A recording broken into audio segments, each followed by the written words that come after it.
Ce qu'on a vu les dernières fois, et, c'était d'abord, il avait l'idée qu'il avait et qu'il voulait développer, c'est que servir le Créateur, il y avait deux possibilités, il y avait deux choses qui pouvaient nous pousser à servir le Créateur. C'était ou bien notre raison, et je sens dans le mot raison, ce serait plutôt toute notre vie spirituelle.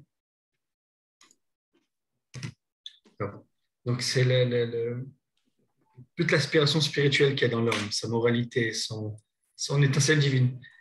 Pourquoi ça ne suffit pas? Pourquoi de lui-même il ne peut pas? On est obligé de, mis à part ça, avoir une Torah qui nous est dévoilée.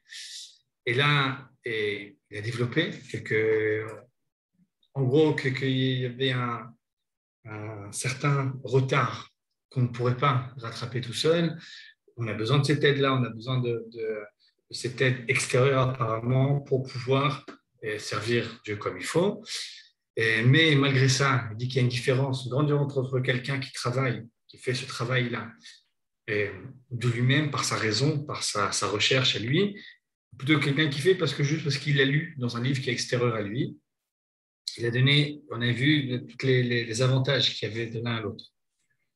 Et donc, il y avait tous les avantages qu'il y a, quelqu'un qui arrive à faire ce service divin de lui-même, plutôt que parce qu'il a lu ça dans un livre. Et top, on sait bien que quand on éduque des enfants, quand on fait quelque chose, par exemple, au départ, un enfant, il fera parce que ses parents lui disent de le faire, parce qu'on l'a habitué à le faire. Et l'objectif, c'est qu'après, la personne, bien l'enfant qui va grandir, va le faire de lui-même, va le faire par de sa propre initiative. Et c'est un travail qui est absolument différent. Et il a dit qu'il y a plusieurs différences, mais le fait de travailler de lui-même, ça se fait beaucoup plus de cœur, ça se fait beaucoup plus d'assiduité. Et quelqu'un, il est beaucoup moins enclin à se tromper, à défaillir, parce qu'il fait ça de lui-même. C'est pas, il est moins appelé à. Ce qu'on a vu, c'est que voilà, il fait ça par amour. Donc tout ce qu'on fait par amour, on fait avec tout son cœur. Donc, il me semble qu'on avait vu tous ces éléments-là. Et quelqu'un qui fait ça, encore une fois, par sa raison, il aura un énorme plaisir dans son travail.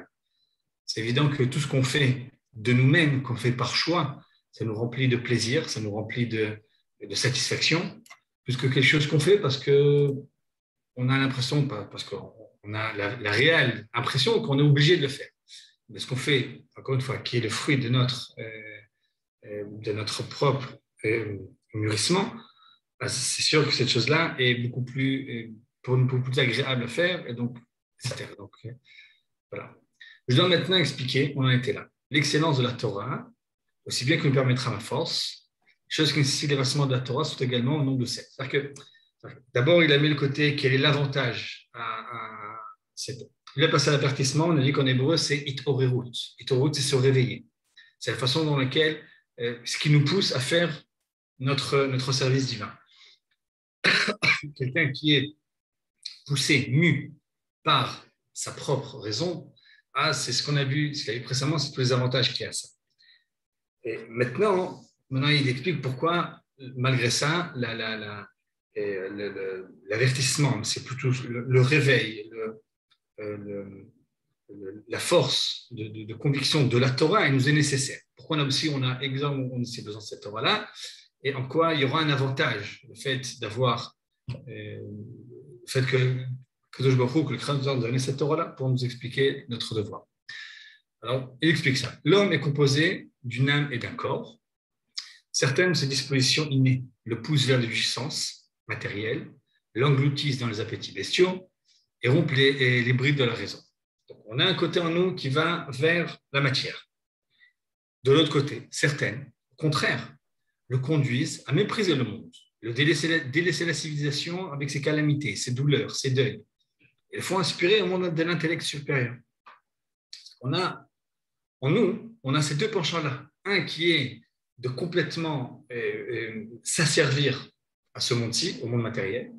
Et puis on a un autre côté aussi en nous qui est capable de prendre le dessus, qui est de complètement mépriser ce monde, de mettre à l'écart, mépriser la civilisation, être dans son coin et dans sa méditation, et délaisser tout ce qui peut exister.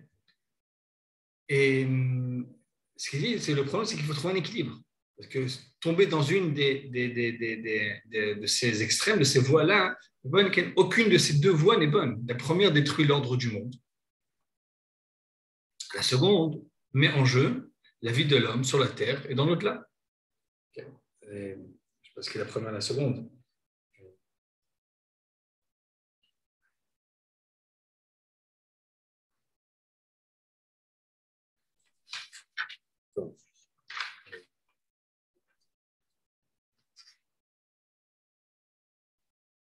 Okay. C'est des rôles.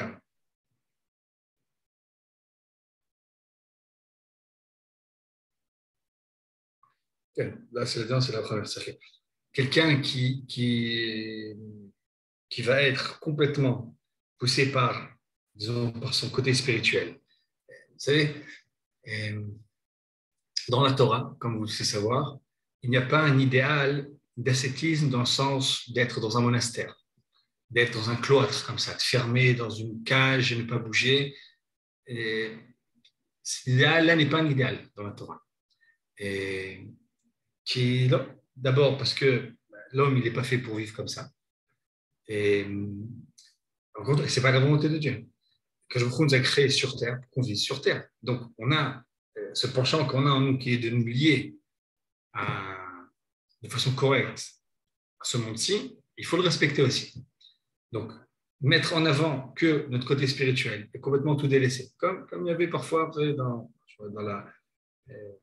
la littérature, après une déception amoureuse ou un problème de la vie, une grande épreuve, on abandonne tout et on va au monastère, on va au couvent. C'est un extrême qui n'est pas bon, qui n'est pas voulu. Okay? La première détruit l'ordre du monde, qu'on ne peut pas vivre, c'est tout le monde, même si nous-mêmes, on se détache complètement de ce monde-ci. Le monde se détruit, le monde-ci. La seconde met en jeu la vie de l'homme sur la terre dans l'au-delà, c'est si on est englouti dans les jouissances et dans les appétits matériels. Ça aussi, c'est-à-dire que être trop porté vers la spiritualité, être trop porté vers la matérialité, ça crée un déséquilibre qui est nocif pour l'homme. Dans sa tendresse et sa munificence, le Très-Haut a donné moyen d'échapper à ses inconvénients et de diriger nos vies dans les deux mondes, dans l'ordre d'un juste milieu entre la raison et la compuissance. Ce moyen, c'est la Torah. Okay. Ce qui veut dire par là, c'est que grâce à la Torah, on peut avoir cet équilibre-là. Okay. On peut retrouver un milieu. C'est-à-dire que le milieu, c'est important, c'est-à-dire que le milieu, je ne sais pas si on avait déjà parlé de ça, le Rambam, dans les 8 chapitres, il parle de ce milieu-là, toujours la voie du milieu. La voie du milieu, ce n'est pas juste un compromis. Ce n'est pas ni chaud ni froid, comme ça, quelque chose qui est un peu tiède. Et le milieu, c'est-à-dire prendre exactement ce qu'il faut des deux côtés. C'est-à-dire être dans la bonne mesure lié au monde, être dans la bonne mesure lié à son âme, et comment vivre les choses de façon harmonieuse. Ça revient sur le shalom, la paix. La paix, c'est là où c'est pas lorsque les deux côtés ils sont juste en compromis. Le shalom, c'est lorsque les deux côtés sont exactement là où ils doivent être. Et là où ils doivent être, il y a de la place pour l'autre aussi. Donc, pour échapper à ça dans cette Torah. Donc, ce qui veut dire, c'est que si on n'avait pas cette Torah qui nous a été donnée, on pouvait compter que sur notre élan spirituel, on peut facilement tomber dans un déséquilibre aussi. De même que lorsque travailler, faire un service divin, faire un service, avoir une vie spirituelle qui n'est que qui est liée à la Torah, c'est des inconvénients qu'il a vu avant. Maintenant, il parle que si on n'avait pas eu cette Torah, si on n'avait pas eu que je m'étais dévoilé, facilement on tombe dans un déséquilibre. Ou un déséquilibre matériel, ou même un déséquilibre dans le monde spirituel. C'est-à-dire qu'il y a plusieurs écoles spirituelles. Il y a parfois des écoles qui prônent d'être complètement détachés du monde,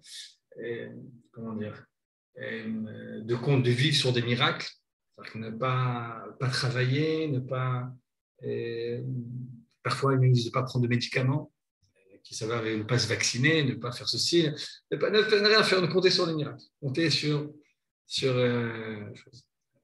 ça va. Donc, il y a certains courants comme ça spirituels qui sont minoritaires, mais qui existent aussi. Et, bref, par exemple, le Rambam était extrêmement contre tout ça, et on voit que lui aussi il est contre tout ça. Et le gardien fidèle des actes extérieurs comme ceux de la conscience, donc cette Torah, elle garde donc les actes extérieurs et la conscience, donc les devoirs de nos corps et les devoirs de nos esprits, elle accorde des satisfactions légitimes aux appétits humains et sauvegarde la rétribution dans l'au-delà. Elle donne exactement la mesure de ce que notre corps a besoin, notre corps, notre nefesh, nos émotions, notre âme, ou pas l'âme, et notre psychisme a besoin, également avec ce que notre neshama a besoin. Donc, dans la Torah, il y a exactement, il y a des jours de joie, des jours de jeûne, des jours de fête, et il y a un jour de Shabbat, il y a toutes les restrictions de quoi manger, pas manger, ce qu'elle avait déjà fait. Donc, première chose, grâce à la Torah, on peut trouver un équilibre qu'on risque de perdre si on n'était que sur notre raison à nous, si on n'était que sur on comptait que sur notre élan spirituel. Donc, on peut rapidement tomber dans un déséquilibre qui est néfaste. Encore une fois, la Torah, c'est la religion qui prône cet équilibre entre ce monde-ci et le monde futur. Et ne rien, comment dire, l'olevater el kloum, ne pas dénigrer, ne rien dénigrer, ni dénigrer notre vie spirituelle, notre âme, ni dénigrer les besoins de notre corps. C'est pour ça que dans la Torah, il n'y a pas un idéal de ne pas se marier. On veut qu'il y ait des enfants, on veut que quelqu'un se marie, on veut qu'il y ait une vie de couple, on veut qu'il y ait quelqu'un une vie intime. Avec ça, avec des restrictions qui font que ça ne devient pas une obsession, ça prend exactement la place que ça va prendre, que ce soit accompagné de tout l'amour que ça doit être accompagné. Et pour manger aussi, il n'y a pas un idéal de jeûner tout le temps. On jeûne quelques jours, il y a un jour de jeûne dans l'année, en principe dans la Torah. Le reste, on doit manger de façon normale, correcte. Il y a un jour encore où on peut prendre des plats délicieux, c'est le Shabbat, etc. C'est la même chose même pour la tzedaka, on va dire. La tzedaka, tzedaka, c'est donner de la charité. Okay. Même ça, la Torah donne un ordre. Combien on donne pas. Il faudra que tu aimes ton prochain comme toi-même. C'est connu que pour aimer le prochain comme soi-même, il faut s'aimer soi-même. Très souvent, on aime les autres et on se dénigre soi-même. Ça aussi, c'est un problème. Ça fait partie de un déséquilibre qu'il peut y avoir. Et la Torah nous apprend, en gros, nous aide à ne pas tomber dans ce déséquilibre. Donc, première raison. Deuxième chose, l'avertissement de la raison. Encore une fois, ce qui nous réveille lorsqu'un travail divin qui est le fruit de notre raison ne comporte aucune détermination exacte pour les devoirs que nous devons rendre à Dieu, fait de prière, de jeûne, de charité ou de moi. C'est-à-dire que ce qu'on fait de nous-mêmes, ce sera toujours, on aura l'idée générale. C'est important de faire ceci, de faire cela, mais les détails, ça on ne pouvait pas le savoir de nous-mêmes. Parce que là, je vois, ça ressemble un peu à ce que le Rambam dit, que même dans la Torah, disons, les grandes lignes, les grandes mitzvot, l'idée générale de la mitzvah, on aurait pu l'atteindre. On aurait pu de nous-mêmes, d'une façon ou d'une autre, la comprendre et l'appliquer.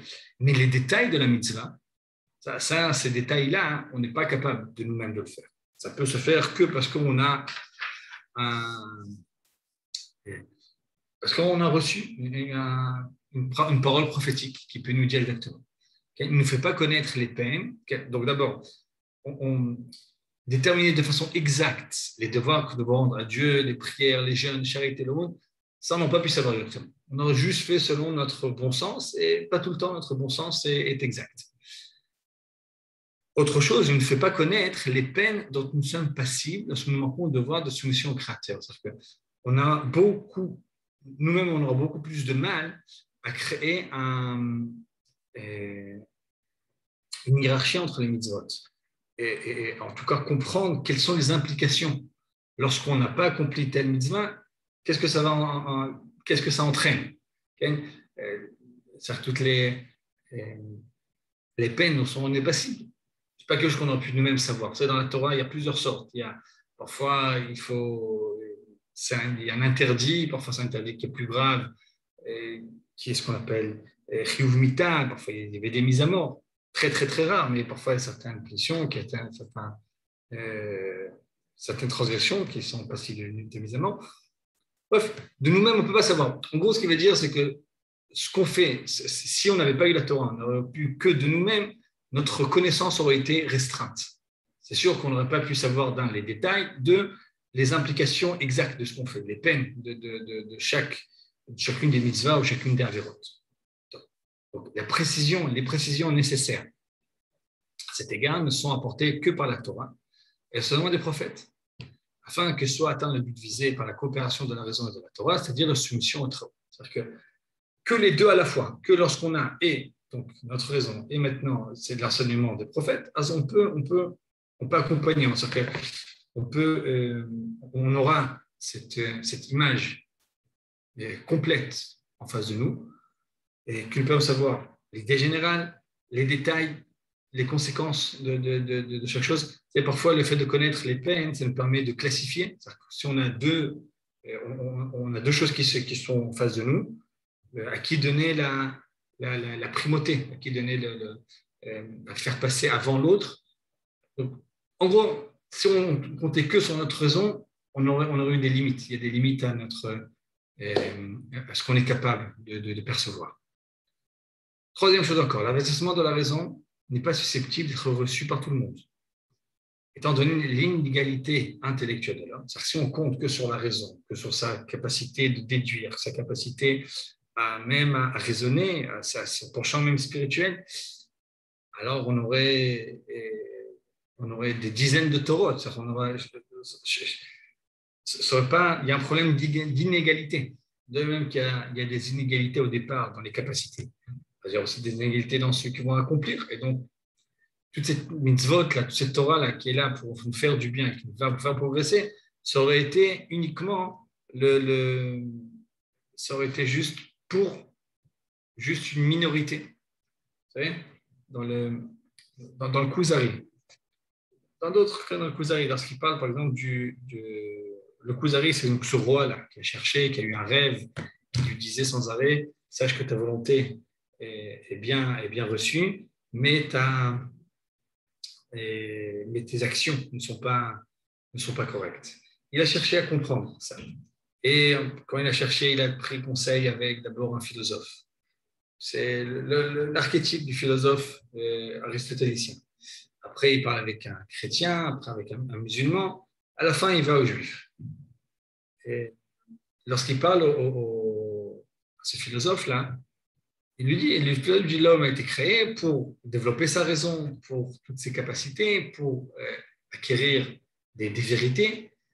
Et c'est clair dans ce philosophe-là que l'homme réel qui est l'unique homme qui est digne de vivre en tout cas, que lui, pour lui a été créé, que lui peut arriver à un certain objectif, c'est le philosophe lui-même. Et que tout le reste, ils sont là comme ça, pour rien. Et, c'est ce que la Torah ne veut pas. La Torah est pour tous. Ça doit atteindre tout le monde. Et que ce soit quelqu'un qui est doté de très grandes capacités, que ce soit intellectuel, parfois de midot, parfois on est aussi avec une prépondérance côté spirituel. On est parfois avec des capacités de réflexion, des capacités de concentration. Et on n'est pas tous égaux. Et la Torah Dieu n'a pas créé, le Créateur n'a pas créé le monde que pour une minorité de gens, il n'a créé pour tout le monde. Donc, cette Torah-là, son message, il peut être accepté de tout le monde. L'avertissement de la raison n'est pas perçu par tout le monde. Étant donné l'inégalité intellectuelle des hommes, l'appel de la Torah s'adresse à tous ceux qui lui sont asservis, quelle que soit la divergence de leur compréhension, comme nous l'avons dit à la fin du premier portique de cet ouvrage. Moi, j'ai étudié de la Gemara, c'est la même Gemara, le même Talmud que mon fils de 8 ans étudie, c'est le même Talmud que des grands tzadikim, que des grands sages, des grands érudits qui avaient c'est la même pour tout le monde. C'est-à-dire que chacun va y apprendre des différentes choses, mais dès qu'on a un livre qui nous est donné, donc, ça permet une certaine égalité. Donc, la raison de l'homme est plus faible en certains états que d'autres et l'avertissement qu'il reçoit d'elle varie à la mesure des changements. C'est-à-dire que c'est d'abord une égalité entre les hommes, mais même chez moi, il y a certains points qui sont pour moi beaucoup plus clairs. Il y a certains points pour moi qui sont beaucoup plus flagrants. Et donc, de moi-même, je vais avoir cet avertissement de la raison qui va me pousser à faire ce côté-là de la Torah avec tout mon cœur comme il faut. Mais il faut savoir qu'il y a d'autres côtés qui sont moins avantageux, que ce soit chez moi, que ce soit les autres, et que si on comptait que sur la raison, c'est-à-dire qu'on ne pourra pas tout faire. On aura toujours, notre service sera partiel, parce que ça n'existe pas quelqu'un qui peut tout capter, qui peut absolument tout percevoir. Donc voilà, donc les raisons doivent être plus faibles dans certains états que d'autres. Et chaque homme, il a ses points faibles, ses points forts. Ses points de service, c'est une explication que la Torah dit que Dieu a donné à Israël 613 mitzvot. Il leur a rajouté énormément de mitzvot. Le fait qu'il y ait 613 mitzvot, c'est la question, est-ce que c'est un cadeau ou bien c'est un cadeau un peu empoisonné? Dans le sens où 613 mitzvot, c'est 613 possibilités et chemins de servir Hachem. D'un autre côté, c'est énormément de devoirs, c'est énormément de possibilités de chuter aussi, c'est énormément de risques. Une des explications, elle dit que dans le Rambam, que parmi les 613, il y aura toujours une ou deux mitzvot sur lesquelles on est extrêmement lié. Et que grâce à cette mitzvot-là, on peut se lier à tout l'arbre de la Torah. On a tous en nous, qu'on le veuille, qu'on on a une prépondérance pour certains des mitzvot. Il y a certaines personnes qui, prier pour eux, c'est quelque chose de facile, c'est quelque chose d'agréable en soi. Il y en a pour qui prier, c'est difficile. Il y en a pour qui la charité, c'est quelque chose d'absolument naturel, c'est le contraire. Et il y en a pour qui, encore une fois, étudier, c'est un plaisir. Il y en a pour qui étudier, c'est au contraire, ça demande énormément d'efforts, c'est pénible, c'est laborieux. Et donc, on a tous en nous des côtés qui nous sont à notre avantage et des côtés qui sont moins à notre avantage. Et donc, si on veut avoir cette égalité aussi parmi dans notre service à nous, qu'on a un service qui soit complet dans tous les domaines, alors la Torah nous aide énormément pour ça. Donc, la raison de là nous fait en certains points et en certains états que d'autres, l'avertissement qu'il reçoit d'elle, donc de la raison, varie à mesure de ce changement-là. L'avertissement de la Torah ne change jamais. La Torah nous dit exactement tout pour chaque chose et elle ne compte pas forcément sur nos faiblesses. Il impose une même règle, que ce soit l'enfant, l'adolescent, l'adulte, le vieillard, l'intellectuel, le simple. On a tous exactement le même. Et même en nous, les côtés en nous qui sont enfants, adolescents, adultes aussi, la Torah ne les parle de façon égale. Seul diffère les œuvres qu'il impose aux uns et aux autres. Pas les œuvres qu'il impose, les œuvres qui vont être accomplies. C'est-à-dire que la Torah donne le même commandement. Évidemment, chaque personne va l'accomplir de façon différente. Chaque personne va la percevoir de façon différente, va l'accomplir de façon différente. Et donc, c'est imposé les uns aux autres. La Torah qui fut révélée à tout le peuple. Et tout Israël est revenu au Mont Sinaï, portant la parole du Seigneur. Et tout le peuple, c'est tout le peuple. Quand on a un peuple entier, c'est-à-dire que le chidouche de la Torah, c'est que ça n'a pas été donné à des individus, c'était donné à un peuple entier. Un peuple, ça comporte obligatoirement des gens simples, des gens normaux, des gens extrêmement élaborés. C'est pour tout le monde. Et tous ensemble, ils sont censés recevoir la Torah et accomplir la Torah. Donc, encore une fois, le deuxième avantage de recevoir cette Torah, c'est l'avantage de l'égalité. Que ça elle fait en sorte que cette bonté-là, ce cadeau-là que Dieu veut donner à ses créatures, ce ne sera pas juste pour une partie de ses créatures, mais ce sera pour tout le monde, pour tous ceux qui veulent bien recevoir, tous ceux qui veulent bien écouter, c'est ce que la Torah a dit. Donc, c'est le troisième point. Okay? Le premier point, ça nous permet un équilibre. Deuxième point, ça nous donne un contenu exact. C'est-à-dire que sans ça, on ne peut pas savoir exactement les détails ni les peines. Troisième chose, ça permet une égalité. Quatrième point, les actes de soumission que l'homme doit accomplir pour Dieu varient selon les bienfaits qu'il en reçoit. Chaque génération, les bienfaits du Très-Haut diffèrent selon les fractions de notre peuple. Le devoir de soumission qui nous incombe en partage soit plus grand par notre élection par d'entre gentils, c'est ce qui est impossible de connaître par la seule raison. En gros, ce qui est dit ici, c'est qu'il y a aussi un côté historique dans la Torah qui nous permet de connaître quelles sont les bontés que Dieu a données aux hommes, pour ça à Israël, là, il parle c'est pour Juifs, et ce n'est pas quelque chose qu'on peut savoir tout seul, on ne peut pas nous-mêmes connaître l'histoire de nous-mêmes, donc la Torah, elle nous permet de comprendre, de percevoir, ça nous aide aussi, ce qu'il avait dit avant, le service divin qui est lié à notre raison, c'est mis en place par notre reconnaissance, ce qu'on a vu avant. Et cette reconnaissance-là, donc il faut être au courant de ce qu'on a reçu.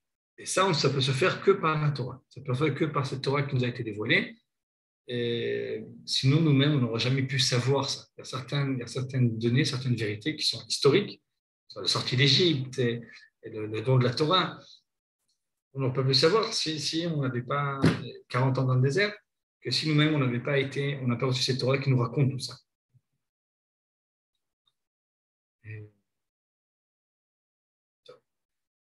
Dieu qui nous a distingués d'entre tous les peuples, en nous faisant sortir d'Égypte, à travers la mer Rouge, en nous gratifiant de tant de grâces notoires, nous impose, par son élection, par le fait qu'il nous ait choisis, le devoir de le glorifier par la grâce surabondante et la béatitude que nous recevrons, et de sa main bénie ici-bas et dans l'au-delà.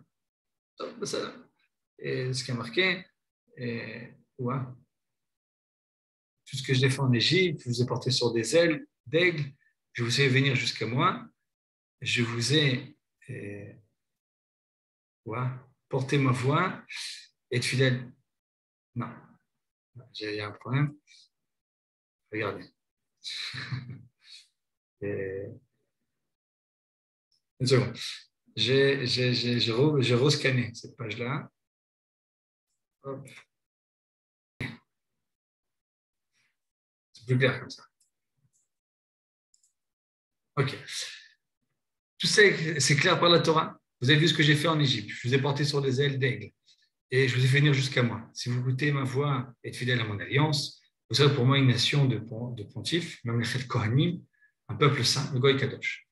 Donc, en gros, ce qu'il dit, c'est qu'il y a tout le côté historique de la Torah qui nous raconte, qui nous détaille toutes les bontés que Dieu a données à Israël. Vous savez, par Israël, il a donné au monde. C'est-à-dire que, donc, qui fait que peut-être pour nous, pour notre étude à nous, c'est pas tellement, c'est moins d'importance, mais que chaque personne, elle a son parcours à lui, parfois son parcours national. Et la Torah nous raconte l'histoire de la nation juive. Et donc, pour un juif, c'est clair que la Torah a cet avantage-là d'agrandir encore plus sa reconnaissance pour le Créateur. Donc, ça encore une fois, ça aide à développer ce travail-là, ce réveil-là par la raison, cet avertissement qui se fait par la raison. 5e point. L'avertissement de la Torah, l'introduction et la préparation nécessaire à celui de la raison. L'enfant a besoin d'une éducation, d'une règle qui le préserve de la concupiscence, jusqu'à ce que son esprit s'affermisse et devienne conscient. Il reprend quelque chose qu'on avait déjà vu avant, c'est que dans notre ordre à nous, dans l'ordre de notre vie, on ne peut pas commencer. C'est-à-dire que pour pouvoir atteindre cette capacité de vraiment réfléchir, de développer notre raison comme il faut, on est obligé d'avoir une certaine hygiène de vie et une hygiène de vie spirituelle aussi. C'est-à-dire que ce sont toutes les mitzvot, les prières, etc., qui nous aident, qui vont créer et qui vont permettre cette éducation-là et qui vont permettre d'affermir, de renforcer sa conscience, notre conscience. Donc, sans cette étape de Torah, donc cet enseignement qui nous est dévoilé et imposé, on n'aurait jamais pu arriver à l'autre étape, c'est d'apprendre de notre conscience. D'autre part, là, ce n'est pas très gentil, les femmes, les hommes de peu d'intelligence ne quittent pas sur la raison, qui a peu d'emprise sur eux et les bride trop faiblement. Donc, la nécessité la plus urgente exige qu'ils se maintiennent dans un juste milieu convenable dans lequel il sera possible de se tenir. C'est pourquoi les lois religieuses s'appuient sur l'épaule de l'espérance, de la crainte. En gros, ce qu'il veut dire, c'est qu'il y a certaines personnes qui ne sont pas capables d'être liées à la raison, et là, ils mettent ensemble les gens qui ne sont pas très intelligents et les femmes. Ce n'est pas très gentil pour les femmes, mais malheureusement, c'était ce qui est c'était Mekoubal. C'était, à l'époque, ça a été créé, on est au Moyen-Âge, et ceux qui savaient lire et écrire, c'était les hommes. Et les femmes n'avaient quasiment aucun droit, aucun accès à la culture, et donc, souvent, on prenait les femmes pour être avec moins de capacité intellectuelle.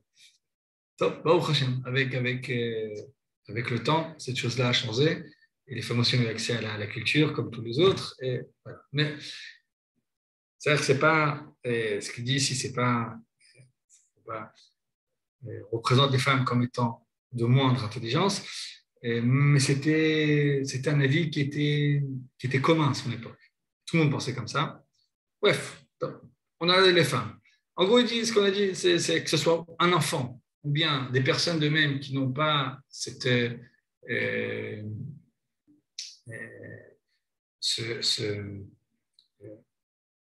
discipline de la raison, eux auraient été encore une fois aussi à l'extérieur. Donc, c'est pour ça que la Torah permet, donc c'est pour ça que la Torah nous donne un service divin qui est sur Sachar ve'Onesh.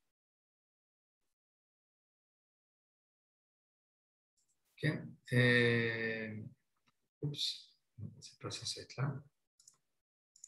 Donc, c'est un service divin qui est ce qu'on appelle Sachar ve'Onesh, l'espérance et la crainte. L'espérance et la crainte, c'est quelque chose que même un enfant il peut comprendre. Tu vas avec moi faire la tefila, tu pourras prendre un bonbon. Et tu fais, parfois c'est des bonbons, parfois c'est des promesses du monde futur, du monde d'au-delà. Et, bref, ce qui veut dire, c'est qu'il y a certaines personnes, ou bien même nous-mêmes, lorsqu'on était petits, on avait besoin de cette chose-là. Et ça nous a permis après de rentrer dans cette hygiène, cet ordre-là qui nous permet après de pouvoir servir de nous-mêmes.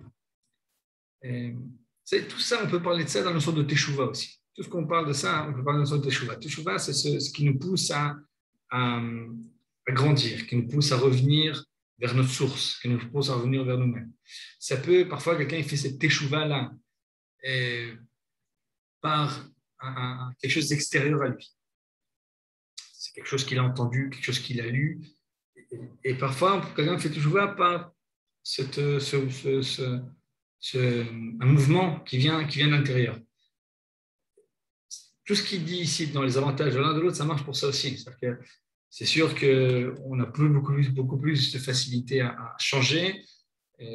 Quelqu'un qui n'est pas, lorsqu'un qui sait qu'il va y avoir une crainte, il y a une punition ou au contraire une récompense, ça c'est pour certaines personnes.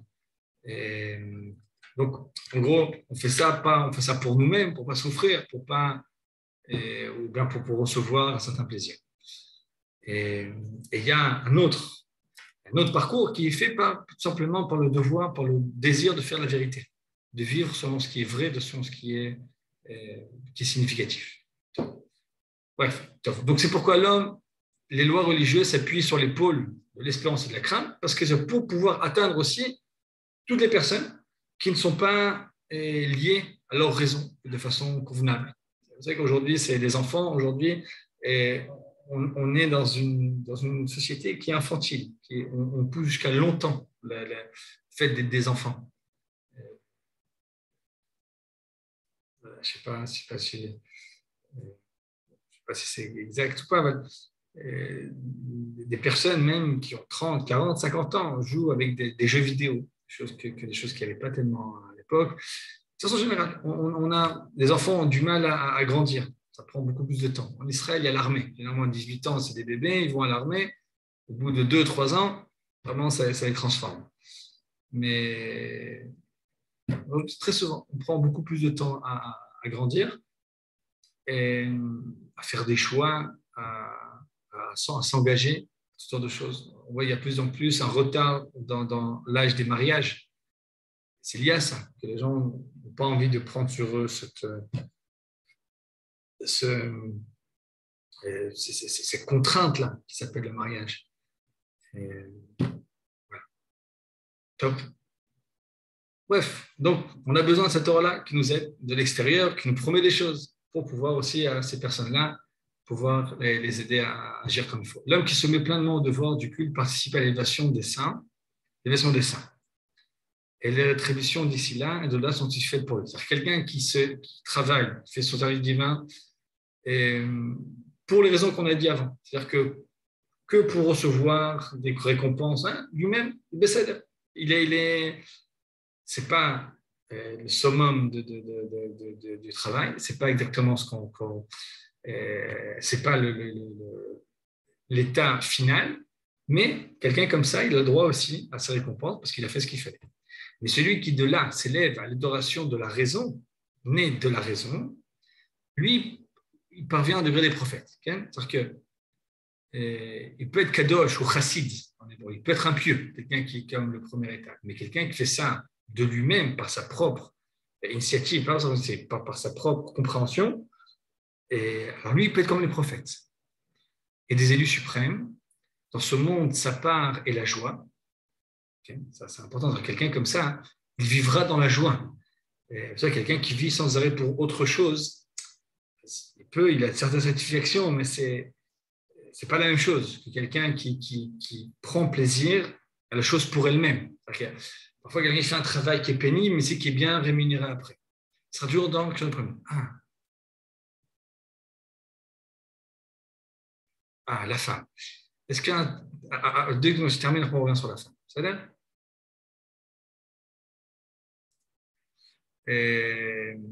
je termine, après on revient sur la femme. Okay. Par contre, quelqu'un qui prend plaisir, qui fait ça, il aura plaisir dans le travail lui-même. Le travail lui-même être une source de joie. Donc, quelqu'un il ne sera pas juste dans l'attente de quelque chose d'autre. Dans ce monde-ci, il sera dans la joie, la jubilation, et donc le plaisir de ce travail divin. Et Jérémie traduit cette exultation. Tes paroles ont été pour moi l'allégresse et la joie de mon cœur, car ton nom est proclamé sur moi, Seigneur, Shem Tzvot. Les justes, c'est ceux qui s'abandonnent à lui, tressaille dans le Seigneur, s'exalte dans les cœurs de droit, lumière et félicité irradie d'eux. Or, Zarwa la Tzadik, Shukim, cette lumière-là, cette joie-là, en gros, dire qu'on peut reconnaître quelqu'un qui travaille, qui a fait teshuva, qui s'améliore, parce que de lui-même, ça vient de lui-même, ou bien parce qu'il a reçu une influence extérieure à lui, et par la joie qu'il aura, par la joie qui va accompagner ce travail-là. Est-ce qu'il irradie, est-ce qu'il est dans le monde futur, l'héritage du juste sera d'atteindre la lumière suprême, celle dont on ne peut rien dire, à laquelle on ne peut rien comparer. Comme Josué le grand prêtre, il vivra dans le voisinage des anges, dans la contemplation des béatitudes réservées aux amants du Seigneur, car hormis Dieu, nul ne peut savoir ce qu'il a fait pour ceux qui aspirent à lui. Qu'est-ce que je veux dire ici?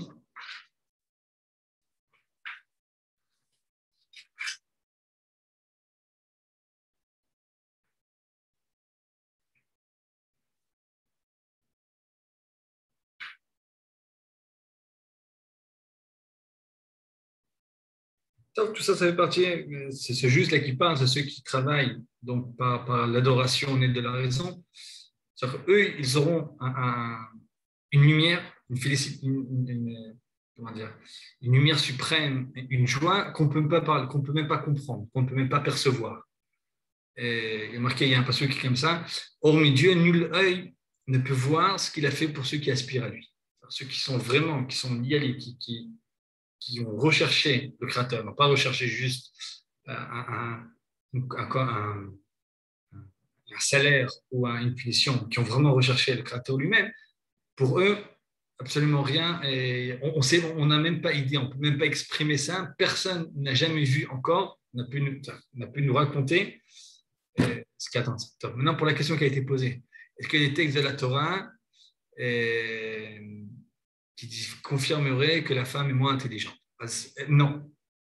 Ce qui est marqué, oui, dans les sages, au Talmud, c'est qu'il y a et que, à mon avis, ça n'a été que confirmé après aujourd'hui, c'est qu'il y a un côté plus émotif dans la femme. Il y a un côté plus rationnelle dans l'homme. Ce n'est pas que question d'intelligence. C'est la question quel poids on met dans les décisions, dans la raison et dans l'émotion. Dans l'émotion, ce n'est pas quelque chose de négatif. Par exemple, lorsqu'on construit une maison, lorsqu'on veut choisir un meuble, la maison, le côté, le regard féminin, c'est encore une fois, c'est un prototype qu'on parle, c'est un stéréotype qu'on parle. Ces stéréotypes-là, ils ont parfois de quoi s'appuyer et sera plus penché vers le côté esthétique de la chose. Quelle est l'atmosphère, l'ambiance qui va être mise à ça. Alors que souvent, l'homme, dans un couple, il regardera le prix, il regardera la taille, il regardera à quel point est-ce que c'est facile de mettre en place, de ne pas mettre en place. C'est-à-dire que tout le côté technique. Et c'est quelque chose que dans la vie de tous les jours, on rencontre beaucoup. Et ça, oui, il y a des côtés de la Torah. La Torah, elle parle de da'a chez Kala, mais qui a bina chez la femme. Il y a une notion de da'at, chokhma, bina, vedat, que chez l'homme, la date est plus accentuée, et chez la femme, la bina. Bina, c'est cette intuition. Elle est beaucoup plus forte. Mais ce n'est pas lié aux capacités intellectuelles. Peut-être que là aussi, c'est ce que veut dire Anéloda. Donc, dans les textes même, je ne connais pas quelque chose qui vous donnerait à dire que les femmes sont moins intelligentes. Et d'abord, c'est faux. On voit bien de façon dans la vie de tous les jours. Pas au Hachem. Ça fait 20 ans que je suis marié, un peu plus. Je peux témoigner à quel point j'apprends énormément de choses de ma femme. Il n'y a rien que je peux faire sans prendre conseil avec elle. Et que très souvent, ces conseils m'éclairent complètement. Bref, pas au Hachem. Il me semble qu'il y a toujours eu des femmes. C'est là. Voilà. Donc, il faut que je m'arrête ici. On terminera après la prochaine fois. Il dit qu'il y avait 7 points, on en a déjà vu 5. Okay? Si on résume comme ça les 5 points qu'on a vus, le premier point, c'est que ça permet un équilibre. Si on compte que sur notre raison ou bien sur notre penchant spirituel, on peut tomber dans un déséquilibre. Deuxièmement, les connaissances qu'on a sont partielles. C'est-à-dire qu'on ne pourra pas connaître tous les détails, on ne peut pas connaître les conséquences. Troisièmement, ça ne parlerait pas à tout le monde, ça ne parlera qu'une certaine élite qui, elle est capable de comprendre. Et quatrièmement, ça ne nous dira pas tout ce qu'on sait déjà, ça ne nous aura pas donné pour nous-mêmes. Il y a certains points sur lesquels on est plus porté, on a plus de facilité à être convaincu par notre propre raison, et d'autres points dans lesquels on sera à côté de la plaque. Et donc, ça permet cette égalité-là. Et quatrième chose, le côté historique, nous dire tous les bontés qui nous ont été faits dans la Torah. Et autre chose, dernière chose encore, c'est que ça permet donc, comme il a dit, dans ce travail de Torah qui est de Sachar Veronesh, un travail qui est de punir, qui est nul, qui est ce qui le fait avancer, c'est la punition ou bien le salaire. Ça parle à tout le monde. Et ça parle à tout le monde aussi. Et ça parle à nous aussi, lorsqu'on n'est pas. On a des hauts et des bas. Cette notion de salaire et de salaire ou de récompense, c'est salaire ou de punition, c'est quelque chose qui est vrai. C'est-à-dire que, comme on a dit, quelqu'un qui vit en harmonie avec ses lois internes, alors évidemment, il aura après, il aura plaisir à ça. Il va vivre ça comme il faut. Quelqu'un qui vit de façon contraire à ses lois, à ses propres lois, c'est sûr qu'un jour ou l'autre, il va ressentir une douleur à ça. Donc, c'est vrai.